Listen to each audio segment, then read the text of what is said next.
আপনি কিন্তু চাইলেই ওয়েস্টিনের মতো হোটেলগুলোতে ঢুকে খাবার খেতে বা থাকতে পারবেন না। সেখানে খেতে হলে আপনাকে কত টাকার মালিক হতে হবে বা কি থাকা লাগবে জানেন কি? ওয়েস্টিনে একবেলা খেতে ও একদিন থাকতে কত টাকা লাগবে তা জানলে আপনার চোখ হয়তো আকাশে উঠবে।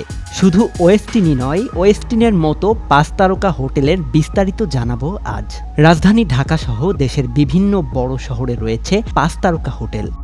এসব হোটেলে দেশি বিদেশি নানা স্বাদের খাবারের আয়োজন হয়ে থাকে, যেখানে যাওয়া মানেই বিলাসবহুল পরিবেশ, বৈচিত্র্যময় মেনু আর চমৎকার সার্ভিসের অভিজ্ঞতা। সকালের নাস্তা থেকে শুরু করে রাতের খাবার পর্যন্ত প্রতিটি পদই সাজানো হয় নান্দনিকতা ও মানের সমন্বয়ে। বুফে, সেট মেনু কিংবা বিশেষ থিম নাইট সব ক্ষেত্রেই থাকে বৈচিত্র্যপূর্ণ আয়োজন।